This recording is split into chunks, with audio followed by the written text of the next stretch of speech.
This is Banff Centre Talks from the Banff Centre in Alberta. I'm Eleanor Wachtel in conversation with author Salman Rushdie. The last time we met was also in Alberta. It was in Edmonton, but the first time we met, I was going back, and it was in the fall of 1988 when India banned the Satanic Verses. Yeah. And the second time was when you made a surprise visit to Toronto because of Penn, to appear at Penn. And in advance, this is obviously after the fatwa and during the period of the fatwa, and I wasn't told where I was going or how. All I knew was to prepare to interview you, but I didn't know where it was. And in fact, Nor did I. Anyway, it's a but great. Basically, we've been talking to each other for a quarter of a century. So, as we were saying.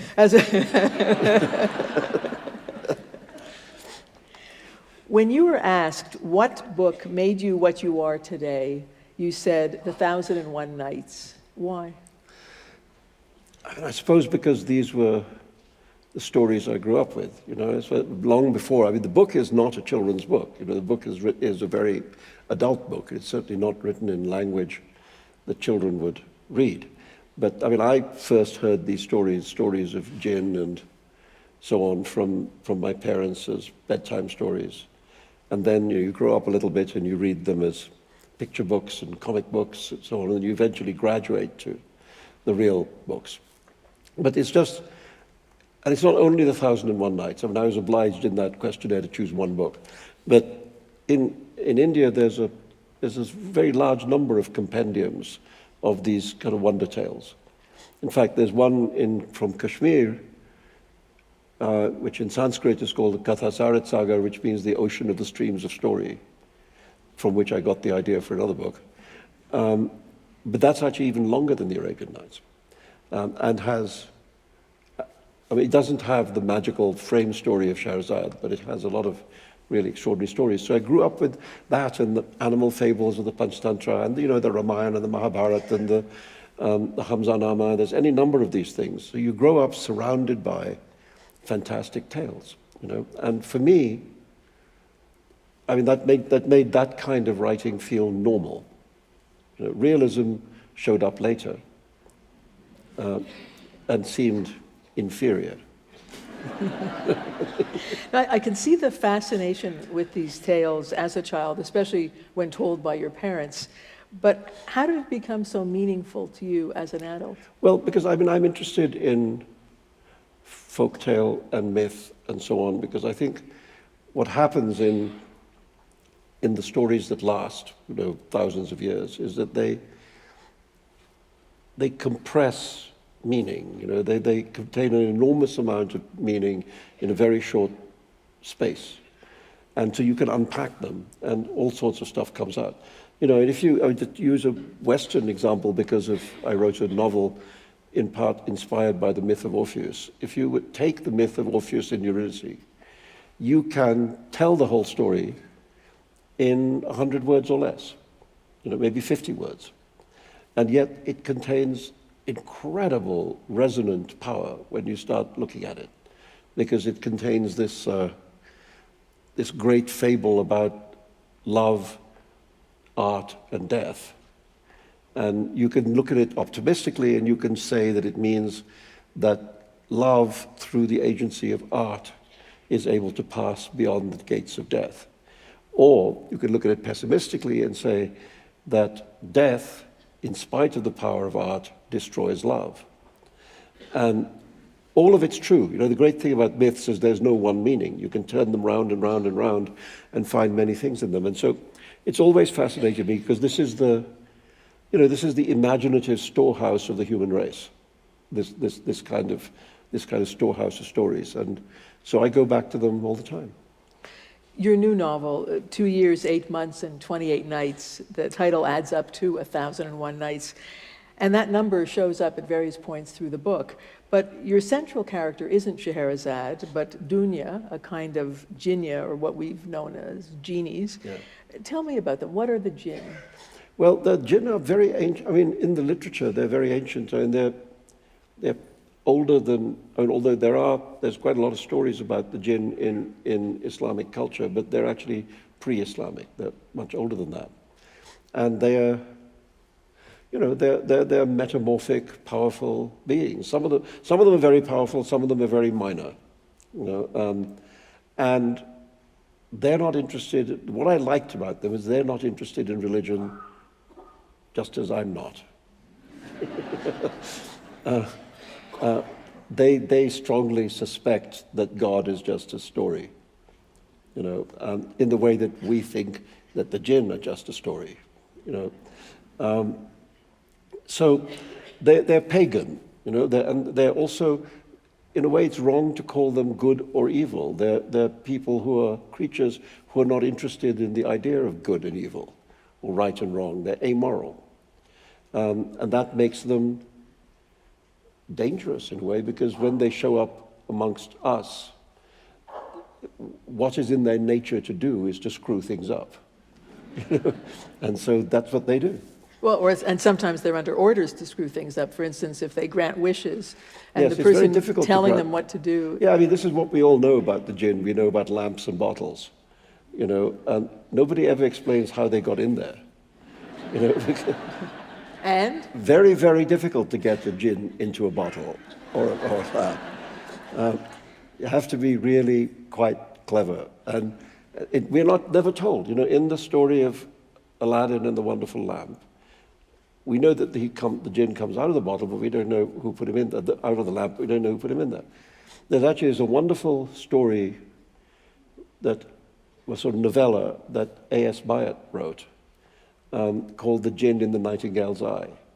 And Nightingale's Eye is the translation of the Persian Arabic phrase chashme bulbul, which literally means the eye of the nightingale, but it's the name of a color of glass. It's a blue glass. And so the jinn is in a blue glass bottle, like the jinn in this book. But, very powerful sorcery is required to get them in. Once you've got them in, yes, then they're required to help you if you let them out. What kinds of stories about the jinn did you hear about when you were growing up? Oh, scary stories. Scary stories. This is my parents scaring me into sleep, Was it like boogeyman kind of Yes, thing? yes, they were, yeah. And I mean, the thing is, even now, even today in India, people will refer colloquially to the jinn as being responsible for mishaps and, they drop a glass, a jinn made them do it, if there's a car accident. People do constantly use the metaphor of the jinn still in everyday speech to refer to bad things that happen. Even though as you describe them, their behavior is kind of arbitrary and purposeless, and they end up in bottles because they're kind of lazy or... Yes, they're indolent. They suffer from ADD. and really the only thing that they know how to do all the time is to have sex. That's what they do non-stop for millennia. And after hundreds of thousands of years of having sex, it's a little dull. So that's why they get interested in humankind. Yeah, so they're interested. They're very reluctant to admit it, the jinn. But what they're grudgingly obliged to admit is that they're interested in human beings because we are more interesting than them, because we do a lot of things other than have sex. And actually, most of us don't really have sex at all.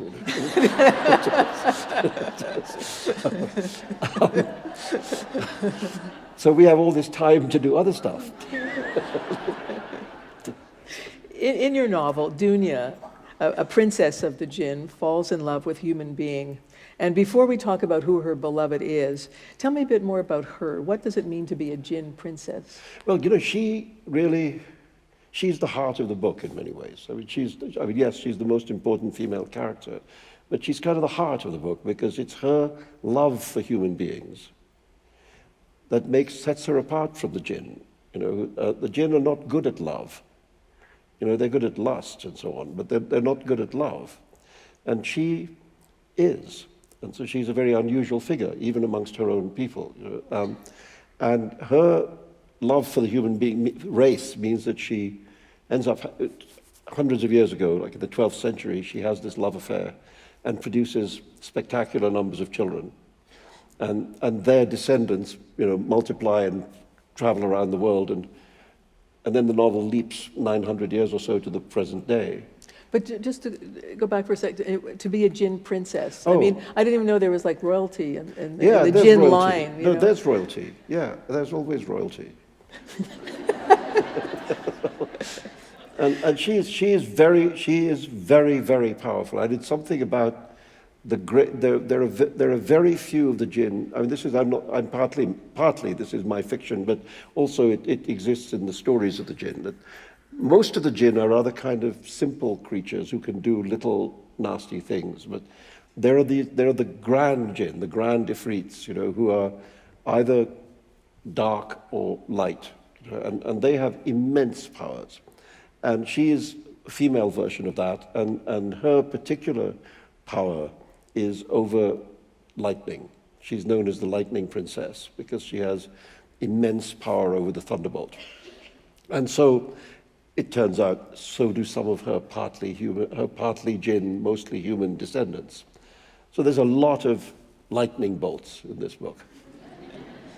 Well, one of the things that I found interesting about Dunya is that unlike Scheherazade, she's a listener rather than a storyteller. Yes. I didn't want to have a Scheherazade figure in the book, because we already have Scheherazade, and she's one of the greatest figures in the history of literature. And I thought, don't try and copy that. Leave that alone.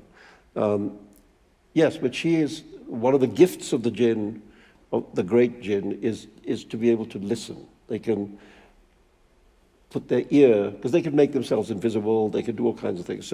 So they can come up to you and place their ear against your heart, and they can hear your heart's desire. And then if they feel like it, they can do something about that. Now, the human being that Dunya falls in love with is based on a real-life 12th century philosopher, Ibn Rushd. Yes. Who was he? Well, known in the West as Averroes, he's one of the great Aristotelian philosophers. His commentaries on Aristotle became colossally influential in European philosophy. I mean, they were enormously influential on Thomas Aquinas and also even on the Florentine Renaissance humanist philosophers. So he's a major figure in the history of philosophy. He lived in Cordova, which is the capital of Moorish Spain, towards the end of the 12th century. And he was, in his time, a very progressive voice. I mean, like there's a tradition of Aristotelian philosophers in Moorish Arab thought. He's sort of the last and greatest of them.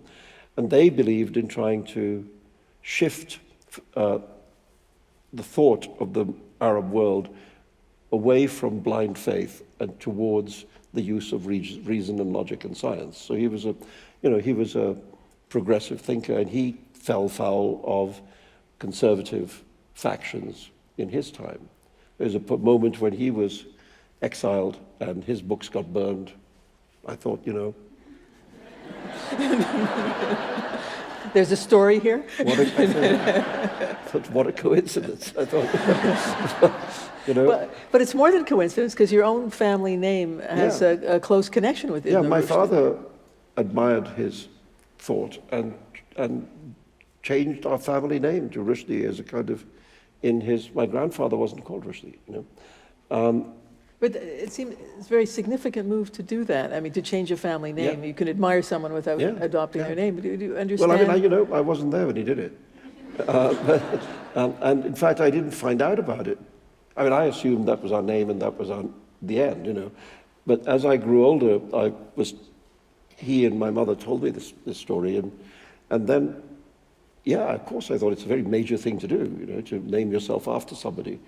So I became very interested in the thought of Averroes, Ibn Rushd, and when I was at college studying history, I started reading his stuff, and I found him very attractive as a thinker too, at the time, and I sort of got it. I saw what my father saw in him, But then, I mean, the strange thing is that when the attack on my work began, to discover that his work he had been attacked in a very similar way, that was kind of spooky.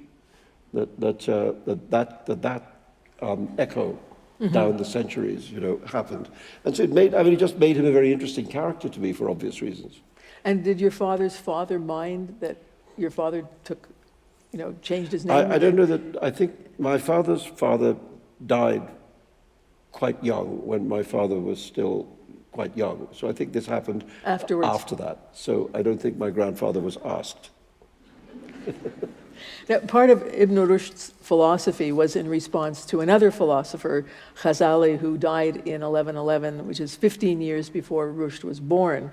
And you said earlier that one of the things that appealed to you about the jinn was that they weren't interested in religion, but yet you recreated a religious argument in a sense at the center of your book. You recreate their argument across a century in your novel. It's so interesting, though, the argument, because Ghazali was, actually he's an interesting figure because at one point in his life, he had a crisis of faith, more or less completely lost his belief. And then when he regained it, he became ultra-doctrinaire. In the kind of zeal of the convert, the zeal of the reconvert, And he wrote this famous book called The Incoherence of the Philosophers, in which he denounced philosophy as failing to understand the true majesty of God, etc. And Ibn Rushd, 80 years later, wrote a reply to it with the wonderful title of The Incoherence of the Incoherence. And I almost called this novel that. And then I thought, that's like giving your enemies the weapon to hit you with. If you have incoherence in the title of your book, it's like encouraging everybody to say that about the book. So I thought, not born yesterday, not doing that.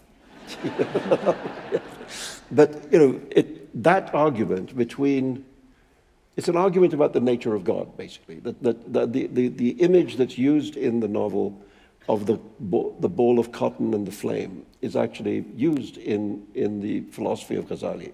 He asks, what happens if you bring a flame into contact with a ball of cotton? What happens? Cotton catches fire, right? Why does a cotton catch fire? Now, the rationalist would say it's because once God has made the laws of the universe apply. And one of the laws of the universe is that a hot flame will set fire to cotton. So it's just, that's how it is. That's science. And Ghazali would say that's incorrect, because to say that is to diminish the power of God. And in fact, the reason why the flame burns the cotton is because at that particular moment, God agrees that it's okay for the flame to burn the cotton. But if God wanted the cotton to extinguish the flame, he could do that, because he's God. And when this argument is offered to the jinn princess in the novel, she says, that's stupid. But that's the nature of the argument. But why use their argument in particular to illustrate the debate between faith and reason, between Ghazali and Rushd? Well, it just grew, and actually originally they were only supposed to appear in this little prologue, this 12th century prologue to the main action, in this section in which Ibn Rushd is in the first place having this love affair with this woman that he doesn't know is a supernatural being, except that she is capable of producing 19 children at a time. That should have given him a clue. He's a philosopher. He's a philosopher. And he's also just a little bit self-absorbed. And to that, and this, his philosophy, his philosophy about reason and science, so on, was what I thought they'd be, and then I thought we'd jump 900 years and have the novel. But once I had this idea of starting this sort of surreal argument, because of course they never really met because they were both distant in time and space, but once I got them arguing with each other, it was kind of too enjoyable to just dump it, So I thought I have to find a way of letting them continue the argument at various points in the book, even though they've been dead for 1,000 years. And so they do. They're ghosts, the dust in their graves argues with other dust, This is what we call fiction. They really do. I mean, the dust really does. Yeah. So it just became, I really hadn't, in my original plan for the novel, I hadn't intended them to be recurring characters in the book, but they insisted on it. Salman Rushdie, one of the central characters in 2 Years, 8 Months, and 28 Nights is Geronimo Menezes. He's a gardener, a somewhat lonely widower, and as it turns out, part Ginny. Where did he come from in your imagination? Well, first of all, he came from my hometown, and he, like me, came from Bombay. He came from a very different Bombay than I did. He came from a neighborhood called Bandra, which is famously a Christian neighborhood. And he's actually the illegitimate child of a Catholic priest. Sorry, Pope. Obviously this never happens in real life.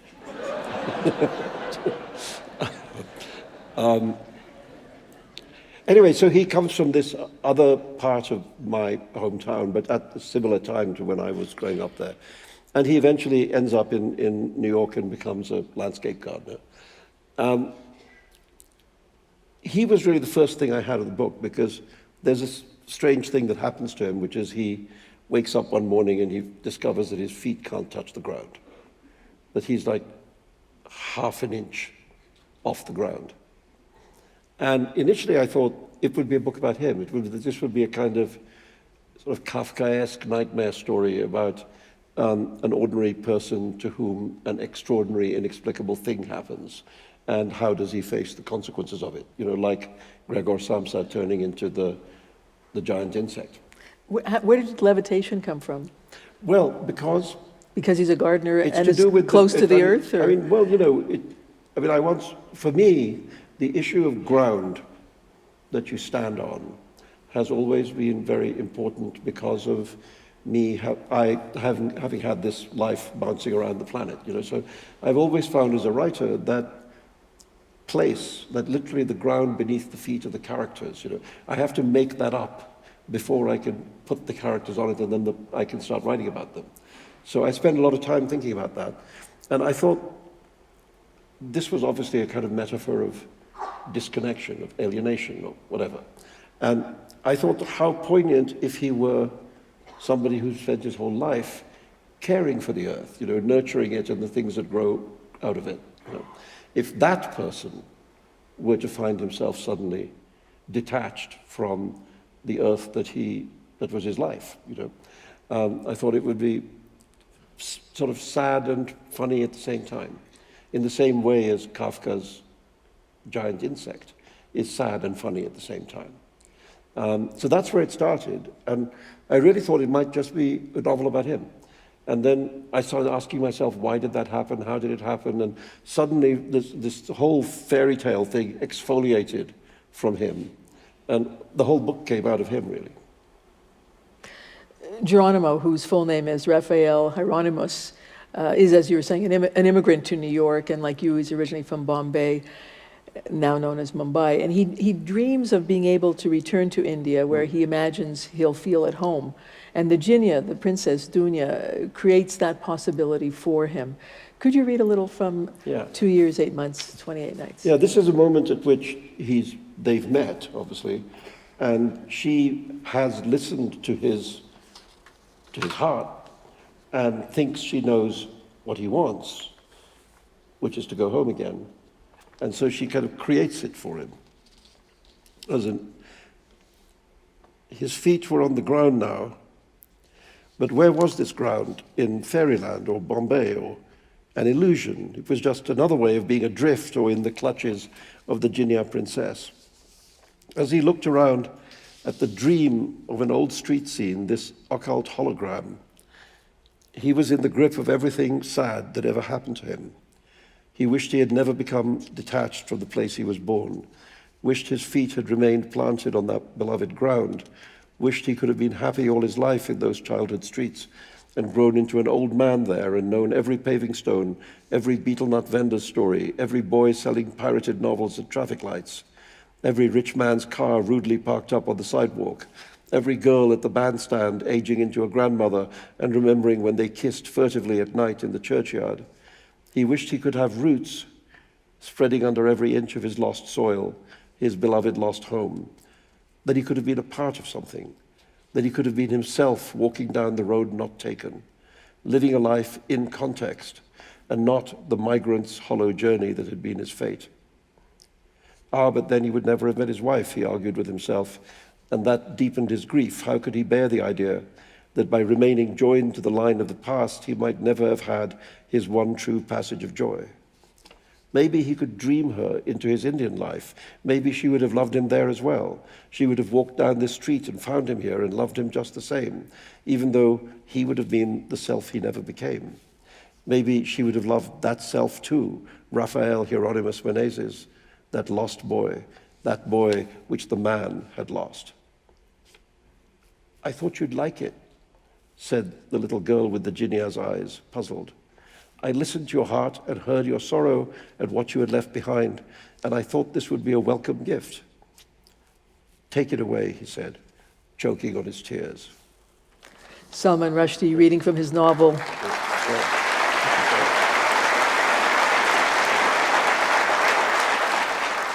Well, you know, that idea that you can't go home again is, I mean, it's true of many of us. I think, you know, it's because the home, the thing that felt like home, no longer, it's not like that anymore. You know, you go back there, it's not like that anymore. And so it's not just that you can't get on a plane and go there. It's that if you go there, it's not as it was. And you know, the past is lost not just as a place, but also as a time. But your own early life has certain parallels to Geronimo's. And what do you imagine it might have looked like had you not left India at 13 for boarding school in England? If you had lived a life in context, as he says? I don't know. I mean, I don't know. I mean, I think it would have been very different. Maybe I'd never have written a book. You know, I mean, maybe I'd have had to work in my father's textile factory. I didn't want to do that, you know. I don't know, it was that's a generation, you know, in those days, it was very hard to have a literary life in India because there was just no way to earn any money doing it. So you either had to have personal wealth or another job and write as a hobby in your spare time, or you know, live with your parents. And I didn't really want to do any of those. I didn't have the money, and I didn't want to have another job, and didn't want to live with my parents anymore. So I had to try and be a writer in England, where there was a way of making a living as a writer. You know, and now it's very different. I mean, now there actually is a very rich literary life in India, and I think if I were a writer of this younger generation, it would never have been necessary for me to leave. So I could have just stayed there and done the thing I wanted to do. So there we are. I mean, as I say, you can't complain. Life is what it is. But you give Geronimo a certain wistfulness. Yeah, there is a sense of loss, and I think he shares that with me. Yes, I think. And but I think all of us, you know, one of the things I wanted to do is to suggest that all of us, you know, if we're not 15, we've all lost things. You know, we've all lost things we loved, or people we loved, or homes we loved, or whatever. You know, so. And we carry that with us. And one of the things that he does, and I think people do, is you try to find something that will fill the hole, you know, something the same shape as the hole. And so, you know, he's lost his wife. I mean, that wasn't in the passage, but, you know, the woman he loved dies. And then he sees in the Jinn princess something that feels like her, you know, and I think maybe we do sometimes fall in love with people because they fill the gap left by the person we used to love. And they feel like the same person, but they're not, of course. And so then we make the next mistake. In your novel, a devastating storm has hit New York City. This is in relatively contemporary to us, our period now. I mean, it's not back in the 12th century. We're back in the 20th, 21st century. Yeah, I mean, I think of it as like, I think of the novel as being set like the day after tomorrow. Yeah. You know? And Geronimo, that's when he finds that his feet don't quite touch the ground. Human lightning strikes become more frequent. An orphan baby can mysteriously identify liars and cheats. How do the citizens understand these strange occurrences?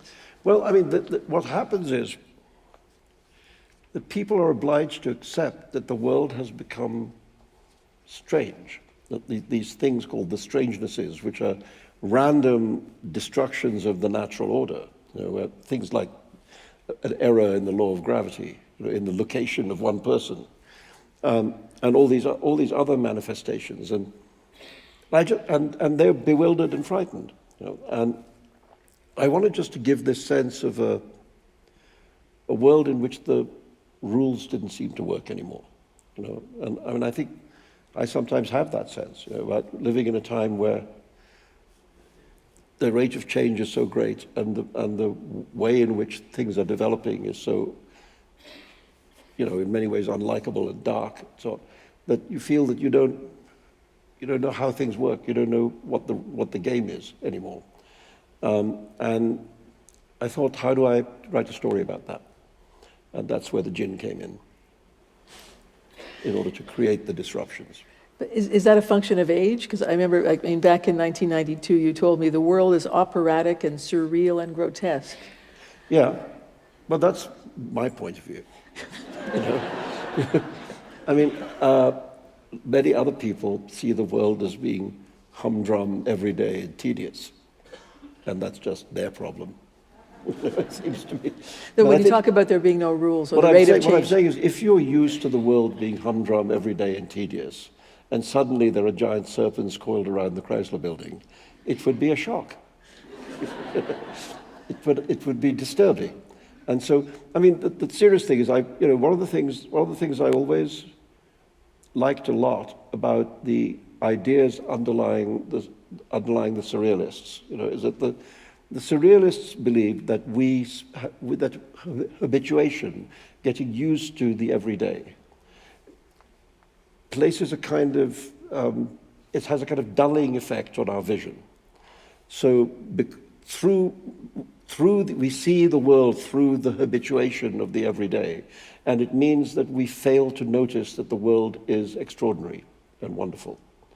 And their idea was to use techniques, whether in painting or literature or film or whatever, use techniques which stripped away that habituation, that everydayness, the banality with which we see the world, so that we could again see the world as marvelous and extraordinary, And so to have something very radically bizarre happening in an ordinary city in an ordinary way, on an ordinary day, is a way of disrupting everybody's experience of the everyday. And then they have to really think about what's going on. And it's interesting because you ascribe literary or artistic creations to the influence of jinn, works by Ionesco or Beckett, Magritte, Gogol, Buñuel. I mean, there's a little homage to the surrealists there, yeah. I mean, I think, writing is not just influenced by, writing is partly influenced by life, and it's partly influenced by books, but it can be influenced by anything, and I think, I've always been a colossal movie buff, and I think when I was young and at university and watching movies obsessively all the time, some of the films that most affected me were the ones which used surrealist techniques. And I think, in particular, filmmakers like Fellini and Buñuel. I thought that was a wonderful way to tell a story. And it maybe chimed in me, I think largely unconsciously, with these wonder tales I'd heard, as a young person. And so I've always responded to that way of telling stories. Yes, there's a moment in the book when there's a paragraph, when kind of every famous surrealist text or absurdist or something like that. Absurdist text enters the storyline. Yeah. People turn into rhinoceroses. Exactly. Mm-hmm. I was in that play at Cambridge. That's one reason. Is that it? Oh. I was in the Ionesco's play, Rhinoceros. I had to turn into a rhinoceros. Not easy to do, especially on a student budget. The dark jinn and the bright jinn, AKA the good guys and the bad guys, they both try to control or influence humans, and the dark jinn's whispers seem to have, are in the ascendant, so to speak. Isn't there a problem here if humans are motivated by benevolent or malevolent spirits, if good and evil are external to people? Yeah, there is a problem, but it's a way of telling a story, and I don't think that good and evil are external, and actually there's a moment in the book where it's suggested that the jinn can be understood as aspects of our own darker selves, that they can be understood as, and I would sometimes think about them as kind of the id made actual. It's a story. I don't know. I know. but there are, I mean, it's a story that can be received at many levels. What I'm saying is that the jinn unleash things in people which are perhaps there to be unleashed. And so yes, it's also about the nature of the people. But there are also acts of possession, and I do think one of the things that happens in the world, is that people are possessed by whatever power, by ideologies, by religions, by whatever, which pushes them to behave in appalling ways, and that is a kind of thing that comes at them from the outside and takes them over. And I think we see it every day right now, and so it's about all of that, but really it's just a fairy tale and should be understood as fairy tales are, which is it tells truth by coming at it from sideways. It's not telling, the jinn aren't real,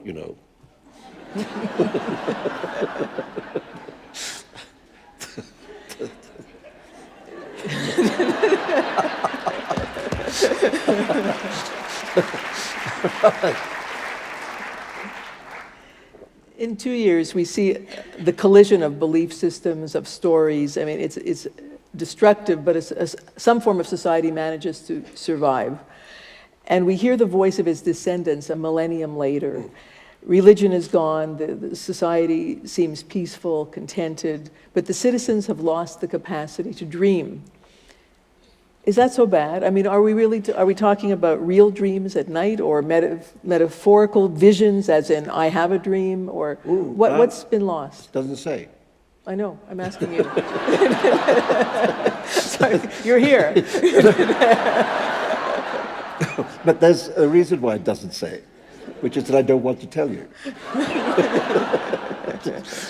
No, I mean, I wanted, the book, in fact, one of the things that allowed me to give the book the manner that I wanted for it, the tone of voice I wanted for it, was this idea I had, which again wasn't part of the original thinking, but it emerged, that the narrative point of the book would be 1,000 years in the future.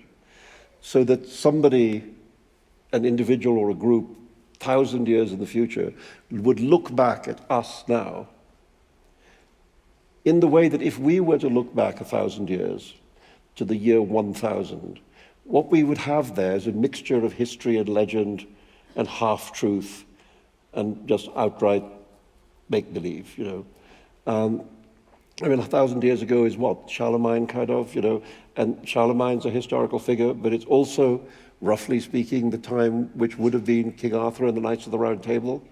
And did they even exist? So you have this mixture of history and myth. And I thought, well, if these people of the future are looking at us and they have this mixture of half-remembered facts and legends that have got into the historical record, etc., it would allow me, the book, to have this half-real, half-not-real flavor. And then I thought, who are these people in the future, And one of the things I wanted to do was to not write the obvious dystopic fantasy. Not to say, the world is terrible, and then it gets worse, and it ends badly. And just don't do that, because it's boring. So I thought, how else can I imagine if we are still around 1,000 years from now, what might we be like? Who might we have become?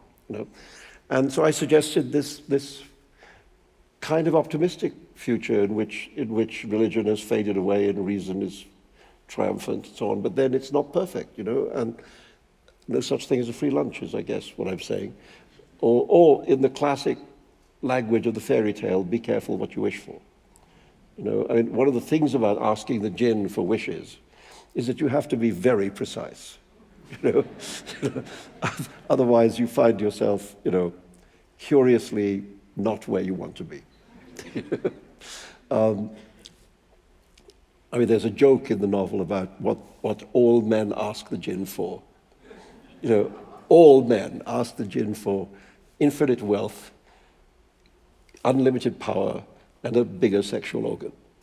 Because the enormous unimaginativeness of the male wishing mind. But, you know, all of those things can go wrong. You know? I mean, you know, there's a limit to this enlargement of the sexual organ for it to be even useful. So Clearly you've been thinking about this too much. Well, what I'm saying is at the end of the book, I wanted to suggest that even if the world is going to become or could become this calmer, more rational, more peaceful place that we all hope that it might be, that there might still be something wrong with that. As in it might be boring, or just dull, or some quality of fantasy or imagination might have leached out of it with too much reason. And so just that, I just thought, you know, if I've just got a completely happy ending, that's sort of sappy. And I thought I've got to throw some vinegar in there. So that's it. The vinegar is that, you know, it's good, but it ain't that good. So it's a sort of happy but. So it ends on that but, deliberately. That's why I'm not answering the question, because I've actually had a friend of mine who read it when I first finished it, and she was really annoyed. She said, "How can you end there?" I said, "Well, because that's where I wanted to end." And she said, "No, that's completely awful. I want to know what those people are like." So, I don't know, maybe I write a sequel. My son, who's now 18, but when he was reading Harry Potter and all that, he said to me one day, quite seriously, he said, "Dad, don't write novels, write series." And, you know, he's right, the kid's right. Economically speaking, he's right. Salman Rushdie, since we last spoke, you've also written a memoir called Joseph Anton about the time you spent living under the fatwa declared by the Ayatollah Khomeini in 1989. Before we get to that event, I'd like to go back, as you do in your book, to the beginning with how you were raised in Bombay in the 1950s. Your father inherited a fortune from his father, and he had a sign, a sort of plaque outside your house showing that he had a degree from Cambridge. Can you tell me a bit about him? Yeah, I think he was kind of a very, very brilliant man in many ways, but I think his life didn't go the way he would have wanted it to. You know, and he was not really. My grandfather died young, and my father was an only child. And so he, at an early age, found that he had to take over the family business, and one of the things he was not was a businessman. I mean, he was scholarly, you know, and he went to Cambridge and studied English and then Oriental languages and spoke Arabic and Farsi, and, you know, was in many ways more scholarly than me by far. But his life got shifted into this other, more mercantile sphere, which he sort of didn't have an aptitude for. And I mean, to put it in brief, he basically inherited a lot of money and spent his life losing it and died broke. Very well timed, the death. You know? I mean, literally, there was no money left in the bank. How did he manage to lose the family fortune? Oh, that was a special talent of his. Losing money, he was good at. I mean, which I sort of inherited. Never ask me for investment advice. But he blew it. He invested in things that failed, and, you know, he just lost a lot of money. And I just think he was a disappointed man in some way, that his actual inclinations were more academic and, you know, reflective and thoughtful, and he was forced into this life which he would not have chosen for himself. You know? And and then he started drinking too much, and, you know, Downhill. it's a slippery slope. How would you describe your relationship with him? Well, it was stormy. I mean, it was very good. He was very, very wonderful father of young children. And he was a storyteller, he was funny, he was playful, he was kind of wonderful. When my sisters and I all, thought he was the magic parent of young children. But when the young children grew up and started having opinions, he was less able to deal with that. And so we all sort of, ended up having a strained relationship with him. But then, by the end of his life, certainly in my case, it got better again. And when I wrote Midnight's Children, he got annoyed. Well, he got annoyed because there's a depiction of an alcoholic father. Yeah, which he thought was me being rude about him, and then I said, well, if I really wanted to be rude about you, I'd have put in all the things I left out, and that oddly didn't help. But then you see what happened is that all his friends started telling him how wonderful for him it must be that his son was doing so well. And so then he had to sort of stop being angry. And so then he told me that he forgave me, and that made me angry. I thought, what, I'm being forgiven for writing Midnight's Children. Thanks, Dad. But so we had this, it was a bumpy relationship. Yeah, because you describe in Joseph Antoine, and if you would tell me a little bit about when he took you to boarding school in England when you were 13. Yeah. Well, I mean, that was an awful moment, because that was when his drink problem was at its worst, and we were sharing a hotel room, in London for a couple of weeks before I went to boarding school. And, he would get drunk every night and start abusing me, verbally, but in language I'd never heard. And this is something my mother, I guess, had managed to shield us from when she was there, but she wasn't there. So I became the target, and was incredibly grateful to get to boarding school and get away from that. And that was when things went wrong. So, I think anybody who reads my books can see that there's fathers and sons have tough relationships in them. But one of the things that was very important to me, certainly, and I hope to him, was that before the end of his life, we really made it up, and it was very fond at the end. Given that your father was so proud of being a Cambridge grad, why didn't he go to your graduation? I don't know the answer to that question. He didn't go. Neither of my parents came. I kind of haven't forgiven them for it yet. They're both dead, But yeah, it was awful, I don't know, I kind of was too proud to ask them, why didn't you come? That would have seemed like I wanted them there, which I did. I see a pattern here. Well, families, they fuck you up, your mum and dad.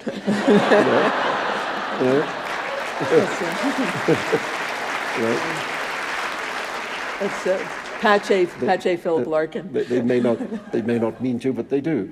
They give you all the faults they had and add some extra just for you. Philip Larkin. Philip Larkin, right. Larkin, not me. Man hands down misery to man. It widens like a coastal shelf. Get out as quickly as you can and don't have any kids yourself.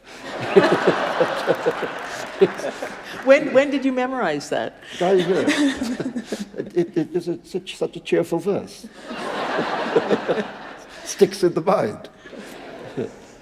As you were saying, shortly before his death, your father said that he had been angry about Midnight's Children because every word you wrote was true. Yeah. How do you think he saw his own life?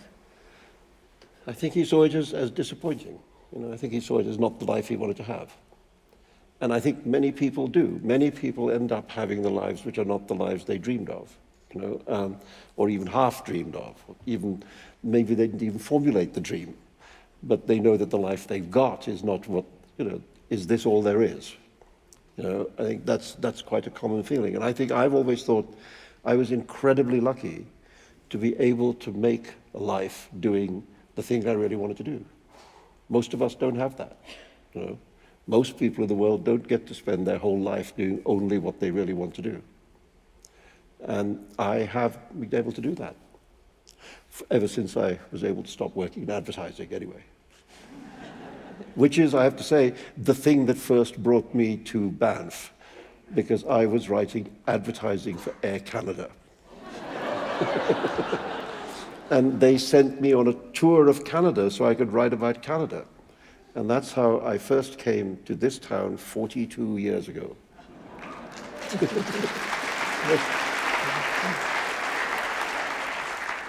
And I must have liked it, because you see how often I come back. Also in your memoir, Joseph Anton, you describe your mother as a gossip of world class. Yeah, my mother knew where all the bodies were buried. You know, my mother knew everything about everyone, and relished in telling us secrets. You mustn't tell anybody this. But you know your aunt so-and-so. Well, here's something you don't know about her. You know? and eventually got to the point where she said to me, I'm going to stop talking to you because you put all this stuff in your novels and I get in, I get in trouble, she'd say. But she didn't stop. So they were both storytellers, you know. I mean, both, because my father was where all these wonderful tales and all that. I mean, I got all of that from him, you know. And I got Ibn Rushd from him. And I mean, I got, you know, there's an enormous amount of the way that I think that came from him. I mean, his ideas about religion, you know, were also something that I got from him. And my mother was this other kind of storyteller. She was this kind of social storyteller, secret stories, you know. Were you close? Yeah, we were very close, yeah. And she was really enjoyable because she really did know all the dirt on everybody. And you could just turn her on and let her, you know, and she would go for hours. Your mother also changed her name. She changed her first name when she married your father. Yeah, well, she, very unusually for India in that generation, it was a second marriage for both of them. And he asked her to change her name so that they could, as it were, have a kind of fresh start. And she did.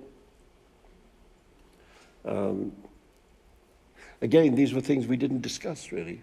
You know, we didn't. I mean, all her life, she never talked to me about her first husband. She who told all these stories didn't tell you about that. Yeah, she never talked about her first husband. And even so much so that when my father died, because she lived for a long time, he died, you know, he was 77 when he died, and she lived on for almost 20 years after that. And we discovered, my sister is better at nosing this stuff out than me, but that the first husband was still alive and had never remarried and was still friendly with her brother, my mother's brother, my uncle, and really wanted to see her. And so we said to her, look, you know, come on. You know, you were always really fond of him, and there's really no reason not to. You're not betraying anybody, you know. Just see her. She wouldn't see him. She wouldn't? No. I don't know why. I don't know whether it's because they'd been in love when she was young and gorgeous, and she didn't want him to see her, you know, as an old lady. I don't know what it was, because she wouldn't talk about it. So, yeah, about that she was very secretive, about herself. What was your parents' marriage like? Well, it was very long, you know, and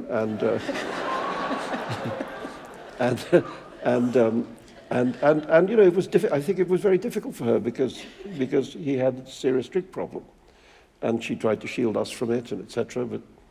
But I mean, there's no doubt that they, in some way, did really love each other, and she was absolutely devastated when he died. And meanwhile, of course, because we'd watched these arguments as children, my sister and I, we would constantly ask them to get divorced. We would say, look, you know, you guys obviously don't get on. You know, we like you both a lot, and if you were in like separate houses, then we could enjoy seeing both of you, and it would be better. And they didn't accept our advice. Oddly. Although your family was Muslim, they weren't devout. What was the attitude to religion at home when you were growing up? There just wasn't any, you know. I mean, we were excused religion. My father had zero interest in it. My mother's view was that she didn't want us to eat pork. That was religion in our house. Religion was no pig. Right? That was That was it. And other than that, I mean, every so often, like not even once a year, my father would suggest to me that we should go to kind of Eid prayers, Eid being a big festival like Christmas, I guess. And I didn't know anything about it. I didn't know, the prayers were all in Arabic. I didn't know any of them. And you have to go up and down all the time. And he said, just do what I do. So we'd go and stand in this huge field of people praying and go down when he went down, go up when he went out, and go home. That was it. It was this kind of curious up-down thing. In a language I didn't understand, Arabic, which nobody understood. That's the joke about, it's like when Catholic church services were in Latin and nobody understood what they were saying. Well, it's like that. And it really felt like religion just wasn't a subject. We didn't think about it. And, it's just a different age because religion wasn't such a subject for anyone at that time. It was a private matter. People would, either religious or not religious, but nobody particularly talked about it. And the idea that it would return to become, the thing in the center of the room that everybody had to make a reckoning with, it seemed impossible to imagine that would happen. Although back then, there's a description of your father as a godless man who knew and thought a great deal about God. And I wondered if there's a way in which that describes you too. Well, I mean, yeah, I think atheists are fascinated by religion because it's so nuts. No, the truth is he was interested in the history and origins of, in particular, Islam, because he said it was the only religion that was born inside recorded history. So one could study it as a historical event, that you knew an enormous amount about the conditions of Arabia in the 7th century, the social transformations, the economic issues, the kind of gender relations. So a lot of it, the change from a matriarchal society to a patriarchal society. There's a lot we know about what was happening there, and it's relatively easy to see if you just set aside the subject of who wrote the Quran and just think of it as a book that was created in that time. It's very easy to see how the circumstances of Arabia in that time are directly reflected in the way in which that book comes out. So you can see it as a historical event. And he was interested in that. He was interested in looking at this thing, the birth of this big idea, as a historical event. And so was I. I inherited that from him. And I remember when going to Cambridge and doing a special paper in the origins of Islam and coming across this story about the satanic verses, and thinking, that's a good story. Can you briefly say the story? Oh, well, it's just this idea, this story is that there are these 3 pagan deities, female pagan deities, winged female deities, whose temples stood at the gates of the city of Mecca and were very powerful. And some of this is just speculation, but the speculation is that basically these temples were owned by the most powerful families in the city, and everybody, it's a big trading city, so everybody's coming and going with caravans and so on, and everybody coming and going makes offerings at these temples, or as we would put it, pays taxes. And so the enormous income to the ruling families of the city that came from these 3 temples was it was a very important factor in the politics of the city. And so it appears that what may have happened is that the Prophet, in the early days of Islam, it was suggested to him that if he could accept these 3 deities as part of the Islamic pantheon, then the religion would not be persecuted. And not that he was not asked to accept them as being at the same level as God, but he already had angels. He had the Archangel Gabriel coming to bring the revelation and so on. So he already had winged creatures who were like secondary supernatural entities. And so it was suggested, maybe just have 3 more. And then everything's cool. Anyway, so there's this, according to the story, he goes up the mountain where he used to go to meditate and meet the angel. and came down with verses which appeared to accept these three pagan deities. And then we don't know what happened. I mean, we can speculate about whether that created dissension amongst the believers or whether the governing bodies of the city welched on their side of the deal or what. I don't know what happened. But at a certain point after that, again, we don't know whether that's a week later or a year later, but he goes back up the mountain and comes back down to say that he has been deceived, and that on the previous visit, the devil appeared to him in the guise of the archangel to give him these verses. And therefore, the verses were not the verses of God, they were satanic verses. And they should be removed from the Quran, which they were. They were replaced by other verses. The verses which replaced them are interesting because they say they use the femaleness of these deities as proof that they can't be part of the Godhead. Shall God have daughters while you have sons? That would be an unjust division. See? So, I mean, interesting, right? And that's a story which is in several of the traditions of the Prophet. So anyway, I learned this at Cambridge, age 20, and I thought, interesting story. That was 1968. 20 years later. Found out how good a story it was.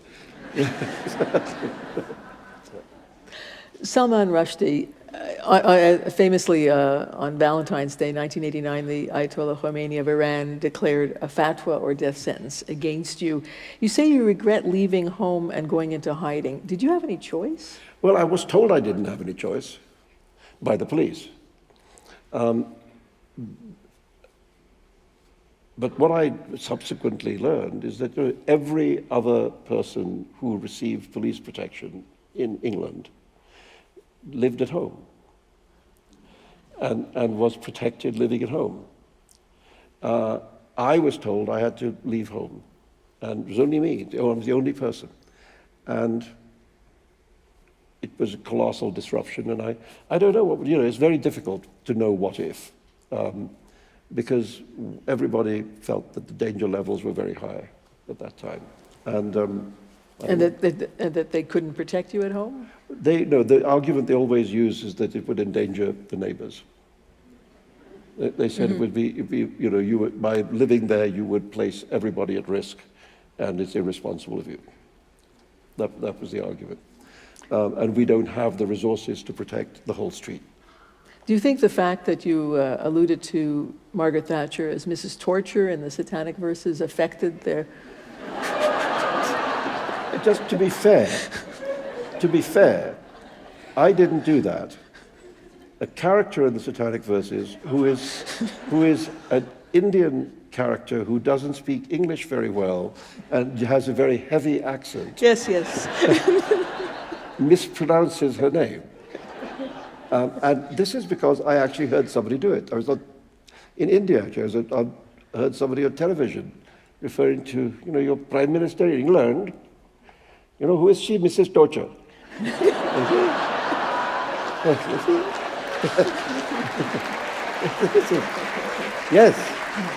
Yes, you see, Mrs. Margaret Torture. So, there we are. I just thought it was funny, They agree. No, I think actually, look, to be fair to Margaret Thatcher, the British government immediately offered the protection and maintained it as long as it was needed. I mean, of course, the government changed before it ended, but throughout the Conservative government didn't have any fondness for me and said a number of very, very rude things about me. In fact, her number two, the kind of who was it? It was Geoffrey Howe, who was Home Secretary at the time, or Foreign Secretary, I can't remember.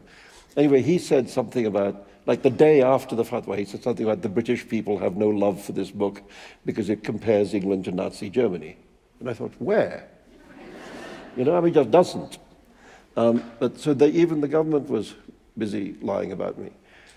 Geoffrey Howe was the person about whom the Labour leader, Michael Foot, said of him that to be attacked by Geoffrey Howe was like being savaged by a dead sheep.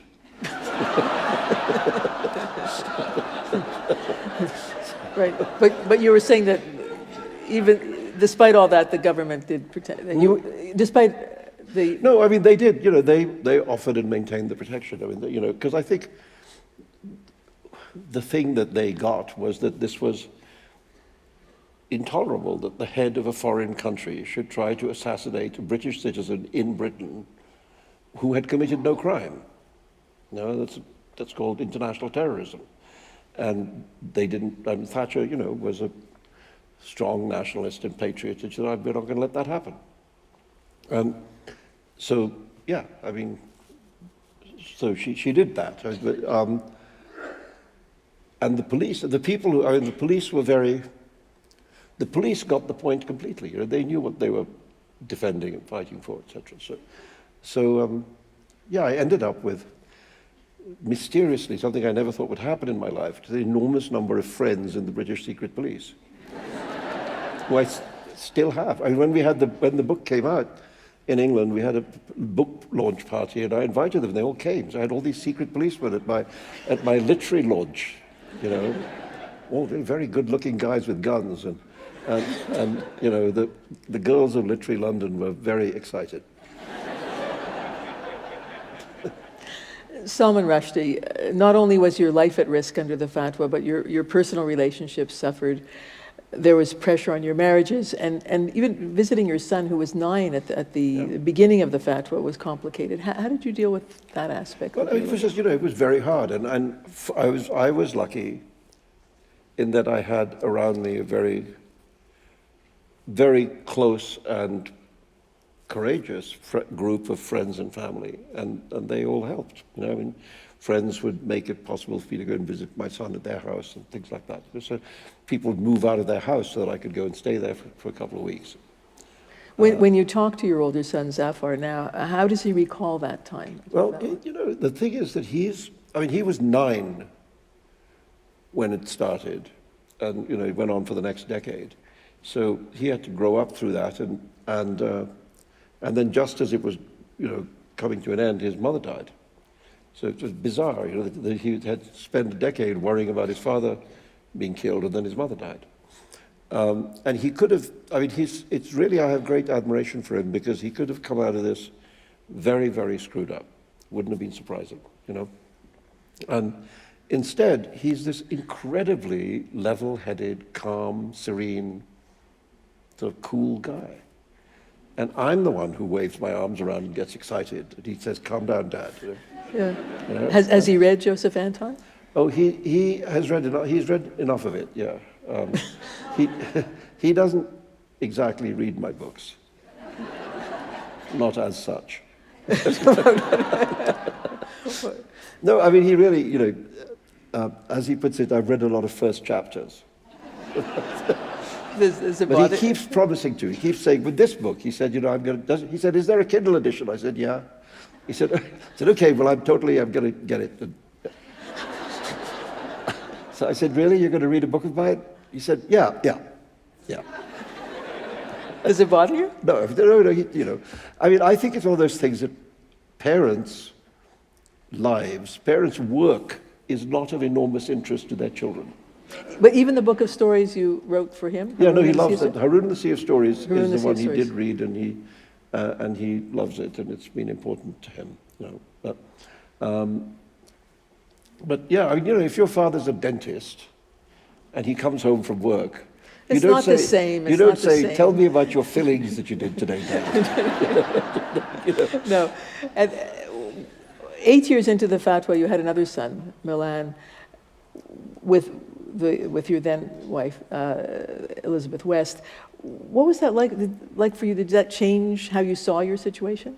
Well, I was very, very worried about it, because I didn't know that the situation was going to come to an end, and I thought, how do you bring a child up in this crazy situation? But fortunately, actually, it was a kind of, I don't know what it was a kind of miracle baby, like the miracle baby in the book, that the moment he was born, everything got better. And he's now 18, he fortunately barely remembers all that. He sort of went away when he was tiny. So he had a very different childhood than his brother. Does he read your books? He says he will. But he read, I mean, I wrote a book for him, Luca and the Fire of Life. He's read that and Haroun, the Sea of Stories. And yeah, I mean, he's more likely to, I think. I think he's more of a,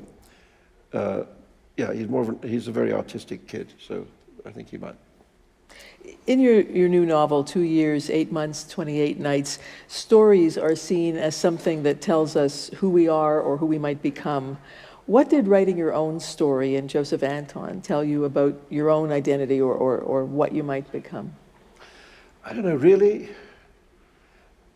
I think I could only write it when I had already answered those questions, you know. And I think the writing of the book didn't really tell me anything new, but I think in order to write the book, I had to go through a process of really understanding what I'd gone through. And how do you think you were changed by that decade? Well, I think, you know, superficially, not very much. I mean, I think anybody who has known me, you know, through that would say that I'm still basically the same person as before, except considerably older.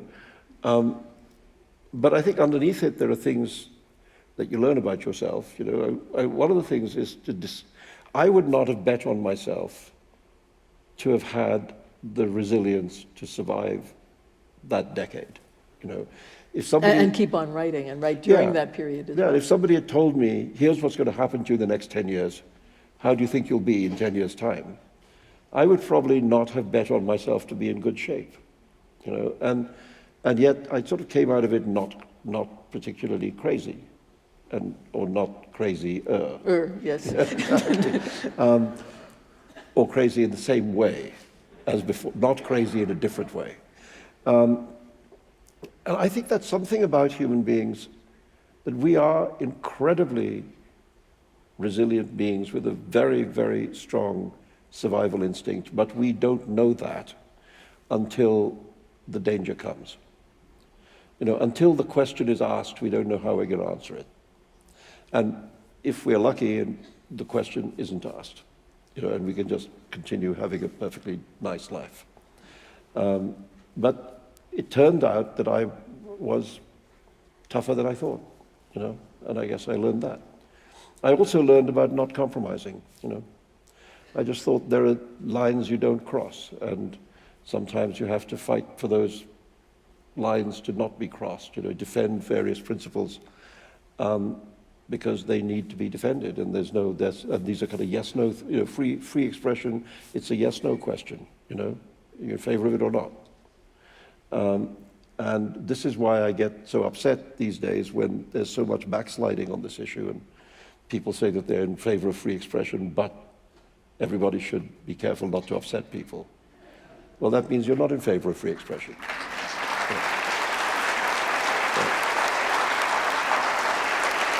I mean, everything upsets somebody, you know. There are plenty of things that upset me, but I don't, you know, want to kill people, really. You know, I mean, I think Dan Brown should be allowed to write, don't you? You know, and you know, E.L. James, she should live. For a while. Preferably not right, but live. Different topic for just for a moment. You've won the Booker Prize, the Booker of Bookers, and the Best of the Bookers for Midnight's Children. What do you think about its opening up to Americans? This year, 4 of the 6 finalists live in the U.S. Yeah, I mean, I think it's fine. You know, and I've always thought it was kind of odd. I think it's odd the other way around. I think it's odd that the Pulitzer and the National Book Award are not open to only non-Americans. are limited to, you know, to, I mean, literature, particularly literature of the English language. The English language has become a world literature, you know, and there are extraordinary things being done in the English language everywhere in the world. And if you're going to give prizes at all, you know, you may as well give it to the best book written rather than the best book written by people with certain passports. And so I think it's fine. I mean, I think, you know, I think of the books that I've read, which I haven't read all of them, but I think Marlon James's book is a wonderful book. You know, the Jamaican novel, Brief History of 7 Killings, which is not brief, not a history, and there are like 7,000 killings in it. But in spite of the incredible dishonesty of the title, it's a very good book. It's fiction, Yeah. Salman.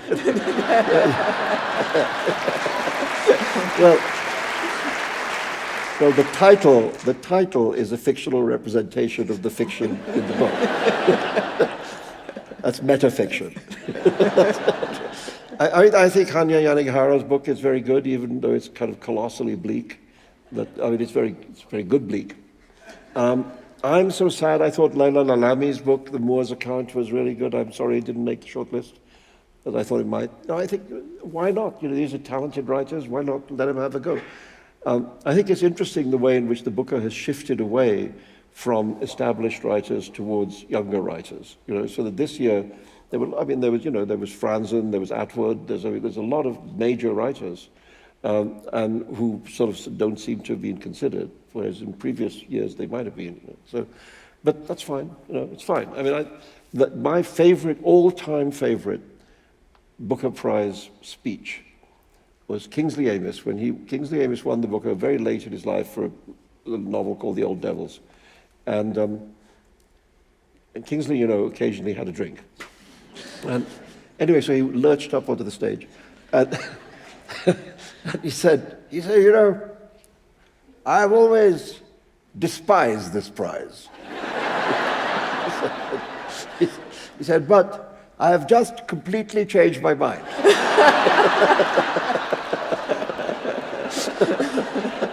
That was it.